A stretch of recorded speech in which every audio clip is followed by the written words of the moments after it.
મેં મારા છોકરાને શિખામણ આપી એ બરાબર તો છે ને બિરાદર? કે એક ગામમાં હું રહેતો હતો. મારો પરિવાર બહુ ગરીબ હતો. મારો શાકભાજીનો ધંધો હતો.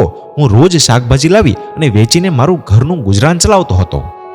મારા ઘરમાં મેન કામ કરવાવાળો હું જ હતો અને ઘરમાં મારી પત્ની અને મારો છોકરો આટલા હતા. હું રોજ 1000ની શાકભાજી લાવતો અને 1500માં વેચી દેતો અને એમાંથી બીજા દિવસે શાકભાજી લાવવાના 1000 રૂપિયા બાજુમાં મૂકી અને 500 રૂપિયાથી ઘર ખર્ચ કરતો. કારણ કે મારા ઘરનો રોજનો ખર્ચો 500 રૂપિયા જ હતો. આમ ને આમ અમારું જીવન શાંતિથી પસાર થઈ રહ્યું હતું. આમ જ શાકભાજી લાવતો, શાકભાજીના રૂપિયા અલગ કાઢી અને નફો બચે એમાંથી ઘરનો ખર્ચો પૂરો કરતો હું.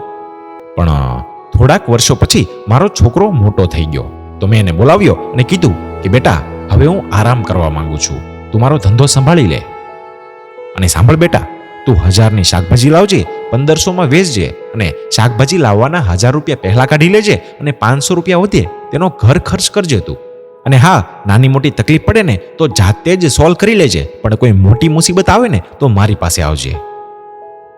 અને મારા છોકરાએ આ મારી વાત માની લીધી અને ધંધો ચાલુ કર્યો અને મારા છોકરાએ મારા કીધેલા પ્રમાણે જ કરવા લાગ્યો, જેથી અમારી જિંદગી ખૂબ જ શાંતિથી પસાર થઈ રહી હતી. પણ એક દિવસ મારી પત્નીએ મારા છોકરાને મીઠાઈ લાવવા કીધું તો મારા છોકરાએ વિચાર્યું કે આજે 800 રૂપિયાની શાકભાજી લઈ લો અને 200 રૂપિયાની જ મીઠાઈ લઈ જાઓ મા માટે. એમ કરી 800 રૂપિયાની શાકભાજી લીધી અને 200 રૂપિયાની મીઠાઈ લીધી અને મા માટે. અને હવે એને 800ની શાકભાજી વેચી તો 1200 રૂપિયા જ થયા. એમાંથી 500 રૂપિયા ખર્ચ થયો તો બચ્યા 700 રૂપિયા. બીજા દિવસે 700ની શાકભાજી લાવ્યો, વેચી તો થયા 1000 રૂપિયા અને ખર્ચો કાઢતા બચ્યા ખાલી ને ખાલી 500 રૂપિયા.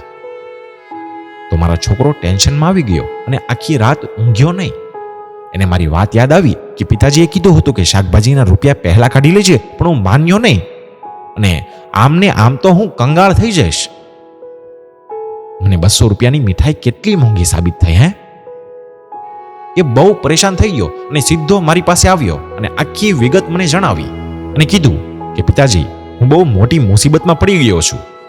અને એમાં એની વાત સાંભળીને પહેલા તો મને બહુ ગુસ્સો આવ્યો, પણ પછી મેં એને શિખામણ આપી કે તું ઘરે જા અને બધાને કહી દેજે કે આજે બધાને ઉપવાસ રાખવાનો છે, એનાથી આપણા ઘર પર આવેલી મુસીબત ટળી જાય.